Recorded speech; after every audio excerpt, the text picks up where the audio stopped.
Ladies and gentlemen, the end of 2016 is nigh, and I thought I'd just sit down for a chat with you, sum things up, round things off, before we start fresh again in 2017. First of all, some back patting is in order, I think. A big thank you to you guys who watch this stuff.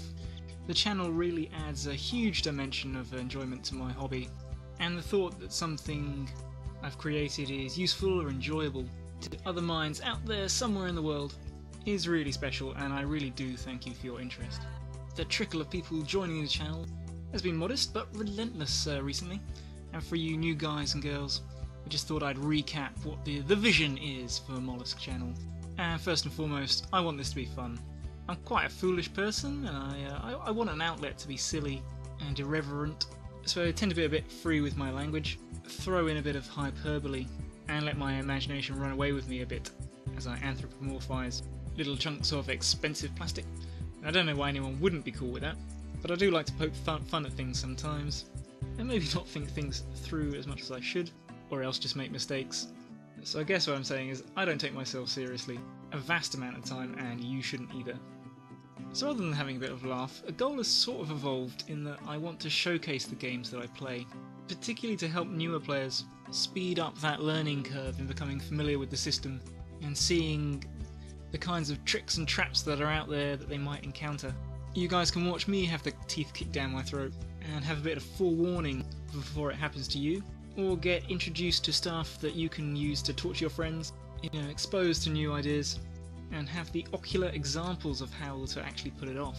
And it's a bit of a difficult balance sometimes between keeping the videos short and watchable and going into enough depth to be useful, but that's why I try to give as honest account of my thought processes as I can, and whether or not it's any good is up to you to judge. Yeah, so as this is just a hobby, I don't monetize or get paid for putting this stuff up. I'm not overly concerned with all the high production special effects you might be used to from other wargaming channels, and essentially you get pretty much what you get from me. I have got a actual camera that I'm going to start trying to use instead of my phone, and hopefully the picture quality will improve, but if it turns out to be too cumbersome, then I'm probably just going to go back to the phone. But here's hoping it will turn out better. And I put that last bit, low loyalty. So some of you might know I kind of started out doing this with Warhammer 40k, Warhammer Fantasy, and those have really become quite a small part of the content I produce, and Malifaux now dominates. But I surprised myself, I'm actually turned out to be a bit promiscuous, and some shifting loyalties might be on the cards in the near future, in terms of Malifaux factions at least. And essentially, I play what I want to play, and then I take pictures of it and talk shit about it. And whilst I want to make stuff that you guys are going to enjoy, I'm also a totally selfish bastard, and really I'm just going to go where my whims guide me. So if I'm making stuff that you enjoy, great. If I'm not, that's a shame, but I mean, that's too bad. Give it some time and check back again later. So that's that bit covered. World events. 2016, what a year. Maybe that's something else I should have added to the channel values bit. Well, I'm quite an opinionated person, and it does take a great deal of effort to restrain my mouth sometimes. And I think it's just inevitable that my views are going to slip in here and there. And whether you agree with me or not, I wouldn't take me too seriously, because chances are I have no idea what I'm talking about. And I think I'm going to skip really talking about it much here. But suffice to say, I think we are living, as the Chinese say, in interesting times. What I hope for 2017 is that I can grow as a person, make less knee-jerk reactions, examine more carefully my underlying assumptions about certain things, and really trying to get information about important things from good quality and varied sources. And I can only encourage as many people as possible to do the same, because fuck guys, this world's getting a bit too small for the bullshit traditionalised identity politics of the last 1,000 years. Well, I guess it's not all been bad. I get married, that's something, and so far it's been pretty good. Don't know what those cynics are talking about, but yeah, really I'm just bringing this up so you don't think I'm a 14-year-old kid sat in his parents' basement in his underpants. I'm a 29-year-old kid who can't afford a basement because of all the plastic crap he buys, sat in his underpants at the dining room table. I'm sure many of you can relate. And this brings us to the important stuff. It's been a good year for Mammoth, and oh my goodness, I love this game. Sometimes I get a bit confused about who I'm married to. And I've got to say, Weird are just on fire. They're completely caught up with their Wave 3 release, all those models are now out there, and they've dropped Wave 4 for us to look forward to in the coming year. The sculpts are looking phenomenal, the new masters they've released are really, they're all interesting, and yes, at least to initial appraisal, power creep seems remarkably contained. And this is coming from more a Neverborn perspective, where we had the luxury of just having really strong stuff to start with, and the new additions have really just expanded that power horizontally rather than really bumping us up a notch, which you may have done in other factions. And I've just got to say, I'm so impressed with this company. Really, hats off to them. I love their product. I'm pretty damn sure they infect their models with brilliance, and the CEO is actually the Hungering Darkness, because I just don't begrudge a single penny of the unjustifiable amount of money I give them. But having said all that, I do have some lurking fears for the future. I mean, I just haven't encountered a company as skillfully run as this, but I've been there in 40k and I've been there in Warhammer Fantasy, and there comes a point where the game system grows so large it becomes unwieldy, and then what was a fantastic game just kind of falls apart as it gets too big and convoluted, and new releases start to enter a toxic cycle of power creep. And I really hope that they kind of let it be after Wave 4, at least for a decent stretch of time, and use the new rule changes to keep the game fresh and dynamic and encourage people to buy tools that already exist across the factions to, optimize to the new conditions of scenarios. And by keeping the game dynamic like that with the rules, growing the player base on the merits of just a really good game, rather than just pumping existing players for as much money as they can before the whole system goes down, a la the Games Workshop model. And if expansion is needed, create a new game like they're doing with this the other side, which I really hope is a sign that they're doing just this, and let Malifaux just tick on, pulling in money, because the cross-faction design with all the interwoven models gives such longevity to a customer's potential investment. Basically, I'm saying, Weird, I love you, what you've created is fantastic, now don't overdo it and just give us some time to simply enjoy what you've created. Obviously, I've got to mention the FAQ and errata that just came out for 2017. A good number of the more powerful models have been nerfed, and I'm using, quoted fingers for that.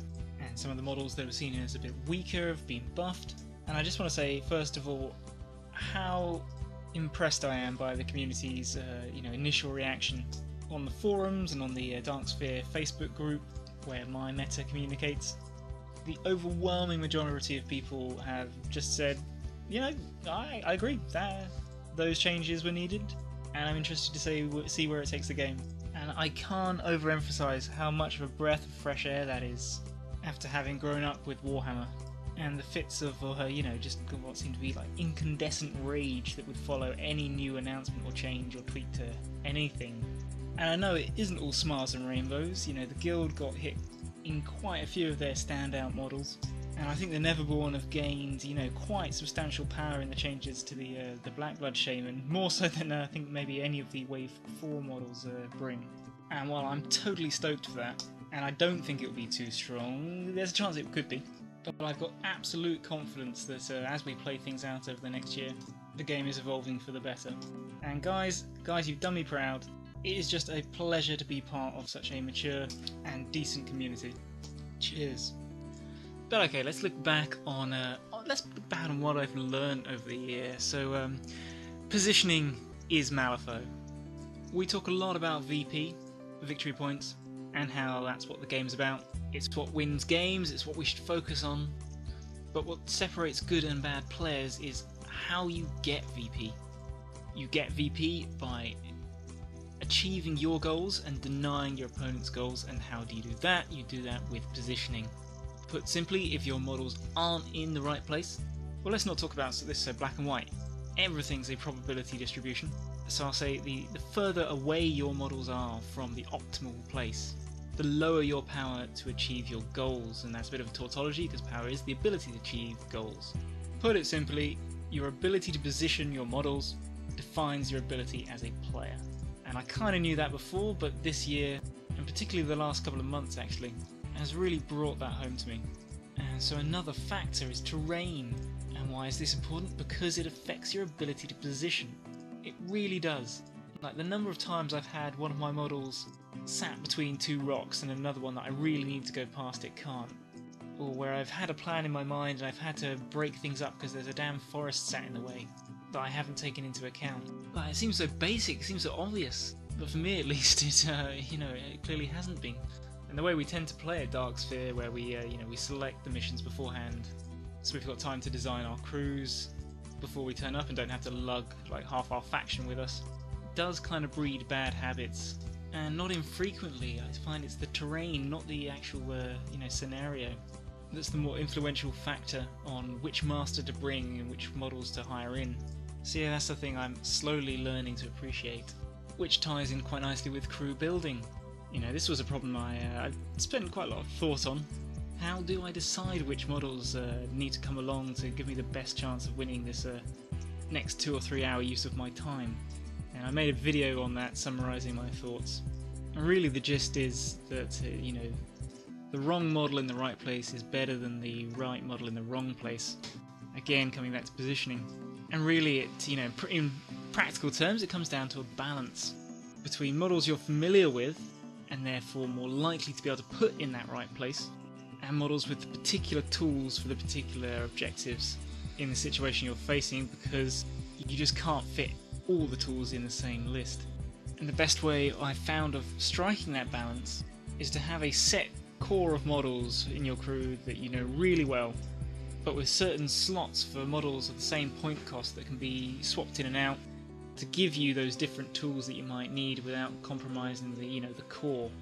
And maybe have a couple of these cores that are optimized for different terrain setups, like an open center board versus a closed center board with lots of terrain in the middle but open sides. So that's really where I am on crew building at the moment. Now I've got master focus, and this is really me thinking that I'm not really proficient with any of the masters that I use. And I have played quite a lot of games now, and I really think a big part of this is because I master hop so often, and that's partly to do with the channel. I'm broadcasting how I think and what I play, and to be honest, if my opponents aren't making use of that resource, they're numbskulls. So I've got that incentive to mix things up a bit and keep people second guessing what I might actually turn up with. But another reason is I've just got so many ideas for different themes and synergies I just want to try out, and having the discipline to actually practice any given idea before moving on to a new one is something that's been quite difficult. Some of the most success I've had has been with Lilith's All Nephilim list, which isn't the strongest crew build. It's got a lot of weaknesses and lacks a lot of tools, but as I've actually played it several times, I'm getting more comfortable with how it works, and the same for Kalodi's Stitched list. And those are games I've tended to do better in more consistently. So if I was to start again, or give a recommendation to newer players, choose a master and stick with it. People recommend 10 games, I think that's probably enough. For myself, I need about 20. And that's just to start getting a feel for certain models, chipping away, okay, this doesn't work here, that works here, starting to build those crew cores that I was talking about. I mean, don't get me wrong, playing around all the different, with a lot of different masters introduces you to a lot of different game mechanics and library of models that you know what they do, but to really start to hone your positioning, hone that ability as a player, I'm only really finding that improving when I play the same stuff over and over again. Practice is important, who would have thought it? So I mean, Mammoth Fur is not the only system I play. I do also play Warhammer, Fantasy, 40k, the 9th Age, and quite obviously that has fallen by the wayside quite a bit. I don't think I've touched my 40k army this year. And my Beastmen, I love my Beastmen. I actually really enjoyed the End Times campaign GW did, and I really wanted to be behind the 9th Age, and I really like that game system. And I met a couple of really solid guys who want to play it, and I want to play them, and we just have such a good time doing it. But it's not Malifaux, and I hate to admit it, but I'm marching to glory with my goats, and I'm just, part of me is just wishing I was playing Malifaux, and that's not good. I really actually don't have time to be playing and learning different game systems, and and I'm not even sure anymore I want to. And I did at one time think it was, good to have multiple game systems. I could play, 40k with this friend, fantasy with those friends, and Mammoth Fur with other friends. And I'd always have something that I could play with anyone. But life's a bit short, and Mammoth Fur is a bit deep. And my Dark Eldar and my goats are taking up a lot of space. So I haven't settled on it yet. No decision's been made, but the thought has occurred that maybe selling off some stuff could be an option. I just don't know if I can do it. We'll have to see. But I'm not ready to dwell too much on that at the moment. Let's move into 2017. What an exciting year it looks to be. And there is going to be a bit of a faction shift. Not total, I'm still sticking with the Neverborn, but more focus is going to fall on the Resurrectionists this year. Quick story on how I got into Mammoth Fur. For one of my birthdays I picked up the Nakimo model because that thing was just shit beautiful and I had to have it. And when Warhammer Fantasy died, I was looking around for something to replace it, remembered my Nakimo model and decided to check out the system it was from. I did a bit of research into Mammoth Fur, and the master that most jumped out at me, the most cool to me, was McMorning. But at the time a lot of the Resurrectionist models didn't really appeal to me, and I'd heard that if you were going to start Resurrectionists, you pretty much end up buying the whole faction, and I wasn't comfortable with doing that for a game that I was just trying out. Plus I had Nakima, and the Nephilim were just the most enticing crew models I could see, so I got into the Neverborn. Things evolved, and at some point along the way I acquired Yan Lo, and he just fascinates me. And oh look, holy shit, I've acquired a good number of Resurrectionist models. I'm totally invested in Mammoth Fur, and it's just fate that McMorning is going to join my stable. There's no escaping it. So given I'm pulled in so many different directions in this game, I love the look of the Nephilim, I love the style of the puppets. I'm drawn to McMorning and Yan Lo, and have the secret hots for Mei Feng, what can I say. On top of having the channel, which encourages me to showcase variety and be a bit unpredictable if I can, my path through Mammoth Fur just can't be limited to one faction. So my grand strategy is to have 2 masters from the Neverborn, Lilith and Kalodi, 2 masters from the Resurrectionists, McMorning and Yan Lo, and 2 masters from the 10 Thunders, Yan Lo and Mei Feng, which gives me the options to play every faction except Outcasts and Gremlins, which are accounted for by the fact that I actually do have the Victorias and Zoraida not painted up. But that's for the far, far future, I think. And yes, I know I'm a complete hypocrite with what I said before about master focusing, but hear me out! My plan is to mostly play 1 master next year, a little bit how I've been doing with Lilith over the last couple of months, and really get to grips with them, and at the moment that's looking like it will be McMorning. It's not set in stone, but I think it will be a better introduction to the faction than Yan Lo. We'll just have to see how I get on. The other masters will be absolutely making appearances. I'm aware that I've probably built up a largely Neverborn viewership. Don't worry, although I have pretty much no loyalty to you, sorry.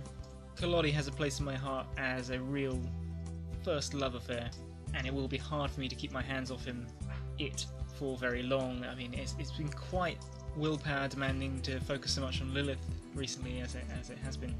So yes, more focus on I can't even say the fucking name, Resurrectionists. Somewhat less on Neverborn, probably to come. And where's this heading? Well, I do want to start going to tournaments. I haven't done any yet, and that's mostly because I can't organise myself to work out when they are, buy a ticket, and then go travelling off across the country to get to them. But there is also a part of it that I'm quite a slow player and I haven't really felt ready. But I'm starting to feel the time is right, and so towards maybe mid-2017, I'm going to try to get into that scene. We'll see how people feel about battle reports, but I'll let you know how I get on one way or another. And now to the last point, exercise. I've always been quite an active person, but over this last year, I've moved quite far away from work, so I now get the train rather than cycling. I used to do a lot of martial arts as a kid, and more as an adult. I've got into bouldering, which is like climbing really low walls with no ropes. But again, over the last year, that's pretty much slipped, and I'm worried I'm in serious jeopardy of becoming a fat bastard. and that is just not acceptable. So something must be done, and it will be. A healthy body is good for a healthy mind, and a healthy mind surely plays better Mammoth Fur. And at the start of 2016, a guy from another channel, Doom and Darkness, who I really recommend you check out if you don't know it already, started doing his Diet Sigmar, basically using his channel to motivate him to get off his fat ass and just get it together. And that's really inspired me to do the same. I don't quite know how I'm going to go about this yet, but I think posting up some kind of exercise related content would keep me motivated, and it might be fun to get some kind of group thing going with the channel. For those of you guys and girls who are interested, we'll have to have a think. But anyway, that's my those are my thoughts on 2016, and I will catch you in the new year, whatever it may bring. Ciao.